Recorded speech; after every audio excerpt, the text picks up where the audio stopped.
नमस्कार दोस्तों, आप सबका स्वागत है। मैं ऋषि मिश्रा आप सबका अपने इस YouTube चैनल पर स्वागत करता हूं। और आज वह दिन आ गया है जब हम उत्तर प्रदेश के सभी लोकसभा सीटों का रुझान आपके सामने प्रस्तुत कर सकते हैं। मैं रुझान शब्द का इस्तेमाल करूंगा, एग्जिट पोल का नहीं करूंगा, क्योंकि एग्जिट पोल शब्द का अर्थ होता है कि जिस समय मतदाता वोट देकर मतदान केंद्र से बाहर निकल रहा होता है, एग्जिट कर रहा होता है, वहां उससे जाकर के बात की जाती है और उससे उसका वोट पूछा जाता है किससे दिया। सबसे पहले मैंने साल 1991 के लोकसभा चुनाव में एग्जिट पोल शब्द को सुना था, जब पहली बार भारत में एग्जिट पोल दिखाया गया था। उस एग्जिट पोल में योगेंद्र यादव जो बहुत महत्वपूर्ण थे, उन्होंने अपनी एजेंसी के थ्रू कराया था। और 91 नहीं, मुझे लगता है ये साल 96 का चुनाव था, जब पहली बार अटल बिहारी वाजपेयी की 13 दिन की सरकार बनी थी। ये वो चुनाव था, मुझे ठीक से याद नहीं है कि कौन सा सन था, मगर पहली बार एग्जिट पोल शब्द का मैंने नाम सुना था उस समय। और योगेंद्र यादव एक एजेंसी संचालित करते थे और उस एजेंसी के जरिए वह एग्जिट पोल दूरदर्शन के लिए हुआ था। दूरदर्शन में उस एग्जिट पोल के बारे में जब बताया गया था तो पता ये गया था कि एक छोटी सी मत पेटिका प्रतीकात्मक रखी जाती है और उनके पास मतपत्र होता है एक, जिसमें सभी प्रत्याशियों के नाम नहीं होते, प्रमुख दलों के प्रत्याशियों के नाम होते हैं और बाकी अन्य का एक कोष्ठक होता है। और इसमें से एक पर टिक करके मतदाता गोपनीय तरीके से उस पर्ची को डिब्बे में डाल देता है। इसे अलग अलग मतदान केंद्रों पर एक सैंपल सर्वे किया जाता है और उस आधार पर रुझान व्यक्त किए जाते हैं। उसी को एग्जिट पोल कहा जाता है। और ये एग्जिट पोल धीरे धीरे बढ़ते बढ़ते आज दर्जनों एजेंसियां कर रही हैं और अलग अलग चैनल अलग अलग एजेंसी के माध्यम से एग्जिट पोल दिखाते हैं। और मैं अपने जो रुझान है इसको एग्जिट पोल नहीं कह सकता हूं, क्योंकि मेरे पास ऐसी कोई एजेंसी नहीं है, ना मैंने कहीं एग्जिट पर जाके लोगों से पूछा है। बस लोगों से बातचीत के आधार पर, अपने अनुभव के आधार पर और राजनीतिक जिलों की राजनीतिक स्थितियों को देखते हुए मैंने भी एक समीकरण तैयार किया है। उत्तर प्रदेश में प्रत्येक सीट पर क्या संभावित निर्णय होने जा रहा है, इसको लेकर के मैं बात करूंगा। उससे पहले बात करते हैं ये 7वें चरण का जो मतदान आज संपन्न हो रहा है या हो चुका है।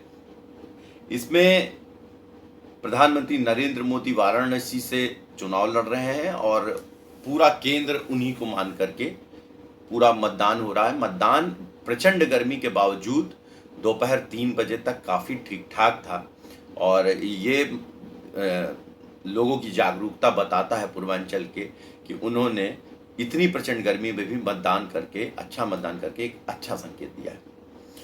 गोरखपुर से मुख्यमंत्री आज खुद वोट उन्होंने दिया है और यहाँ से संदेश दिया है कि भारतीय जनता पार्टी के लिए अच्छा माहौल बने। समाजवादी पार्टी के लिए भी कुछ महत्वपूर्ण सीटें हैं, गाजीपुर, घोसी और आसपास की महत्वपूर्ण सीटें हैं जहां समाजवादी पार्टी प्रयास कर रही है कि उसकी जीत हो। और इस तरह से जो 16 मार्च को चुनाव घोषित हुए थे और अब आज 1 जून हो गई, लगभग 2.5 महीने के समय के बाद आज हम ये कह सकते हैं कि उत्तर प्रदेश और पूरे देश में ये थका देने वाला चुनाव अभियान बस अब एक कदम और सबसे महत्वपूर्ण कदम पर रह गया है, जो कि मतगणना का है। और मतगणना होगी 4 जून को और उससे पहले हम आपको बताएंगे कि इन सीटों पर उत्तर प्रदेश की 80 सीटों का रुझान क्या है। मैं जो क्रम आपको दूंगा उस क्रम में जरूरी नहीं है कि वैसे ही मैं क्रम आपको बता पाऊँ जैसे चुनाव हुए हैं। जैसे पश्चिम उत्तर प्रदेश से चुनाव शुरू हुआ और धीरे धीरे अवध की ओर बढ़ता हुआ, कानपुर क्षेत्र की ओर बढ़ता हुआ, बुंदेलखंड की से होते हुए पूर्वांचल तक पहुंचा और फिर सोनभद्र की तरफ गया। मेरा थोड़ा सा इधर उधर हो सकता है, मैंने जो सूची तैयार की है उसमें थोड़ा सा मुझे याद करना पड़ा, तो उसमें थोड़ा इधर उधर हो सकता है। फिर भी शुरू करते हैं। पश्चिम उत्तर प्रदेश में जो प्रदेश का पहला लोकसभा क्षेत्र है सहारनपुर, भारतीय जनता पार्टी जीत सकती है, कांटे की टक्कर है, इसके बावजूद बीजेपी जीत सकती है। दूसरी सीट पर बात करेंगे मुजफ्फरनगर, भी भारतीय जनता पार्टी आगे है, इस पर बीजेपी जीत सकती है, कांटे की टक्कर में बीजेपी की जीतने की संभावना अधिक है। मेरठ भारतीय जनता पार्टी जीत रही है, जहां से रामायण के राम अरुण गोविल भारतीय जनता पार्टी के उम्मीदवार थे। कैराना समाजवादी पार्टी जीत सकती है, समाजवादी पार्टी यहां मजबूत नजर आ रही है, वो चुनाव जीत सकती है। संभल समाजवादी पार्टी जीत सकती है, उसके उम्मीद ज्यादा है। मुरादाबाद समाजवादी पार्टी की रुचि वीरा यहां चुनाव जीत सकती हैं, उनकी उम्मीद ज्यादा लग रही है। यहां जो भारतीय जनता पार्टी के प्रत्याशी थे, अगर वे विजयी होते हैं तो यहाँ पुनर्मतदान मतलब उपचुनाव होगा, क्योंकि उनका देहांत हो गया था मतदान से 2 दिन बाद। इसके आगे की बात करते हैं। आगरा भारतीय जनता पार्टी जीत सकती है। फतेहपुर सीकरी, यहां से विद्रोह के बावजूद भारतीय जनता पार्टी के जीतने की उम्मीद ज्यादा है। पीलीभीत में उत्तर प्रदेश के लोक निर्माण विभाग के मंत्री जितिन प्रसाद चुनाव जीत सकते हैं। नगीना भारतीय जनता पार्टी चुनाव जीत सकती है। बिजनौर से भारतीय जनता पार्टी ने खुद चुनाव नहीं लड़ा, अपने सहयोगी राष्ट्रीय लोकदल को ये टिकट दिया, जीत सकते हैं। बागपत भी राष्ट्रीय लोकदल के पास है, वे जीत सकते हैं। बुलंदशहर भारतीय जनता पार्टी जीत सकती है। गाजियाबाद भारतीय जनता पार्टी जीत सकती है। गौतम बुद्ध नगर भी भाजपा जीतेगी। Bareilly Bharatiya Janata party upper hand है, जीत सकती है। यहां पर छत्रपाल गंगवार भाजपा के चुनाव लड़ रहे हैं। संतोष गंगवार को टिकट ना मिलने से शुरुआत में विद्रोह की स्थिति थी, मगर बाद में माहौल संभला, भाजपा आगे है, जीत सकती है। आंवला भारतीय जनता पार्टी कांटे की टक्कर में जीत सकती है। हाथरस बीजेपी जीत रही है। अलीगढ़ बीजेपी जीत रही है, और इसके अलावा कासगंज बीजेपी जीत रही है। फिरोजाबाद बीजेपी जीत रही है। कन्नौज भारतीय जनता पार्टी जीतती हुई नजर आ रही है। मैनपुरी भारतीय जनता कन्नौज समाजवादी पार्टी, माफ कीजिएगा, समाजवादी पार्टी जीतती हुई नजर आ रही है। यहाँ से अखिलेश यादव का मुकाबला भारतीय जनता पार्टी के सुब्रत पाठक से है, लेकिन अखिलेश यादव मजबूत नजर आ रहे हैं। मैनपुरी समाजवादी पार्टी जीत सकती है। यहाँ डिम्पल यादव लड़ाई अच्छी लड़ रहे हैं। उत्तर प्रदेश के पर्यटन और संस्कृति मंत्री जयवीर सिंह चौहान भारतीय जनता पार्टी की ओर से, मगर डिम्पल यादव यहां पर चुनाव जीत सकती हैं। इटावा भारतीय जनता पार्टी जीत सकती है। कानपुर में विद्रोह के बावजूद भाजपा के रमेश अवस्थी जीत रहे हैं चुनाव। उन्नाव में भी साक्षी महाराज अच्छे मार्जिन से चुनाव जीतते हुए नजर आ रहे हैं भारतीय जनता पार्टी के। लखनऊ में राजनाथ सिंह रक्षा मंत्री के लिए कोई रोड़ा नहीं है, वे आसानी से ये चुनाव जीत रहे हैं। मोहनलालगंज में कांटे की टक्कर के बावजूद कौशल किशोर चुनाव जीतते हुए नजर आ रहे हैं। बाराबंकी में भी भारतीय जनता पार्टी जीत रही है। यहाँ उत्तर प्रदेश के पूर्व मुख्य सचिव और कांग्रेस के नेता PL पुनिया के पुत्र वो चुनाव हारते हुए नजर आ रहे हैं। सीतापुर में भी भाजपा की जीत हो सकती है। मिश्रिक में भी भाजपा की जीत हो सकती है। हरदोई भी भारतीय जनता पार्टी नरेश अग्रवाल के प्रभाव के चलते जीतती हुई नजर आ रही है। लखीमपुर खीरी में भारतीय जनता पार्टी के प्रत्याशी अजय मिश्रा टेनी, जो गृह राज्य मंत्री हैं, थार से किसानों के कुचले जाने या उनकी मौत के बाद में हुए बवाल में अजय मिश्रा टेनी का नाम बहुत आया था सामने, मगर वे जीत रहे हैं चुनाव। इसी तरह से लखीमपुर की बात कर ली। शाहजहांपुर, जहां से 3 मंत्री हैं उत्तर प्रदेश सरकार के, सुरेश खन्ना, JPS राठौर और जितिन प्रसाद, यहाँ पे भारतीय जनता पार्टी जीत रही है। अयोध्या में लल्लू सिंह भारतीय जनता पार्टी के जीत रहे हैं। कैसरगंज में भारतीय जनता पार्टी के प्रत्याशी करण भूषण सिंह, जो कि वर्तमान में सांसद ब्रजभूषण सिंह के पुत्र हैं, वे भी चुनाव जीत रहे हैं। अंबेडकर नगर में समाजवादी पार्टी चुनाव जीतती हुई नजर आ रही है। यहाँ पर भारतीय जनता पार्टी ने बहुजन समाज पार्टी के सांसद रितेश पांडे को अपने पाले में लिया है।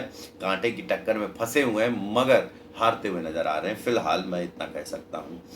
जौनपुर भारतीय जनता पार्टी जीत रही है। मछली शहर भारतीय जनता पार्टी जीत रही है। फूलपुर भारतीय जनता पार्टी जीत रही है। प्रयागराज भी भारतीय जनता पार्टी जीतती हुई नजर आ रही है। सुल्तानपुर में मेनका गांधी जीतती हुई नजर आ रही है। रायबरेली में राहुल गांधी कांग्रेस के जीत रहे हैं।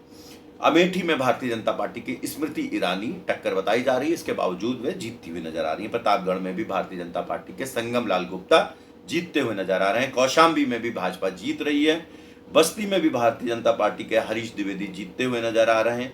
बलिया में भी भारतीय जनता पार्टी के नीरज शेखर नारद राय के आने के बाद से मजबूत हुए और वो भी जीतते हुए नजर आ रहे हैं। सलेमपुर बीजेपी जीत रही है। बांसगांव बीजेपी जीत रही है। सब मुख्यमंत्री के प्रभाव का क्षेत्र है। गोरखपुर भारतीय जनता पार्टी आसानी से रवि किशन जीतते हुए नजर आ रहे हैं। देवरिया में भी बीजेपी के प्रत्याशी कांग्रेस के प्रवक्ता अखिलेश प्रताप सिंह को हराते हुए नजर आ रहे हैं। और बहराइच में भी बीजेपी जीत सकती है। बदायूं में भी, यहाँ परिवार की सीट है समाजवादी पार्टी के लड़ रहे हैं उनके बेटे शिवपाल सिंह यादव के आदित्य सिंह यादव, लेकिन वो हारते हुए नजर आ रहे हैं। कुशीनगर भारतीय जनता पार्टी जीत रही है। लालगंज समाजवादी पार्टी फिर से कब्जा बना सकती है। आजमगढ़ जिले की सीट है लालगंज, सुरक्षित क्षेत्र है। ये समाजवादी पार्टी भाजपा की नीलम सोनकर को हराते हुए नजर आ रहे हैं। यहाँ दरोगा सरोज लड़ रहे हैं समाजवादी पार्टी से। आजमगढ़ में भी समाजवादी पार्टी सुरक्षित नजर आ रही है और यहाँ भाजपा के दिनेश लाल यादव निरहुआ भोजपुरी सिंगर हारते हुए नजर आ रहे हैं। घोसी सुहेल देव समाज पार्टी के खाते में जाती हुई नजर आ रही है। यहां से ओम प्रकाश राजभर के पुत्र अनिल राजभर चुनाव लड़ रहे हैं, वे जीत सकते हैं। वाराणसी से प्रधानमंत्री नरेंद्र मोदी अच्छे मार्जिन से जीतते हुए नजर आ रहे हैं, भूतपूर्व वोटों से जीत सकते हैं। चंदौली भी भाजपा विरोध के बावजूद जीतती हुई नजर आ रही। मिर्जापुर अपना दल के पास है और यहां से अनुप्रिया पटेल चुनाव लड़ रही, जीतती हुई नजर आ रही है। रॉबर्ट्सगंज भी बीजेपी जीतती हुई नजर आ रही है। अकबरपुर भारतीय जनता पार्टी जीतती हुई नजर आ रही है। अमरोहा जो पिछली बार बीजेपी हार गई थी, इस बार जीत रही है। जालौन, झांसी, डुमरियागंज, धौरहरा, फतेहपुर, फर्रुखाबाद, बांदा, ये सारी सीटें, ये लगभग 80 सीटों का पूरा मेरे पास जो लेखा जोखा था मैंने आपके सामने प्रस्तुत किया। इन सभी सीटों पर जो आंकड़ा सामने आया उसमें विपक्ष के खाते में 8 सीटें जाती हुई नजर आ रही हैं। जो 8 या 7 मैं बताता हूं आपको कितनी। संभल 1, मुरादाबाद 2 और संभल 1, मुरादाबाद 2, कैराना 3, रायबरेली 4 और उसके बाद में अंबेडकर नगर 5 और कन्नौज 6, मैनपुरी 7, गाजीपुर 8 और आजमगढ़ 9।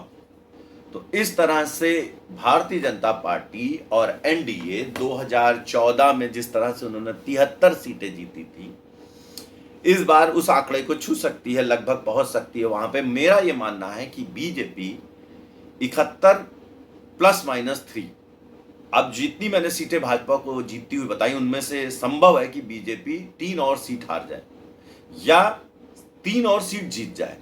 तो 71 ± 3 ये है भारतीय जनता पार्टी का संभवित रिकॉर्ड इस लोकसभा चुनाव में उत्तर प्रदेश से, जो कि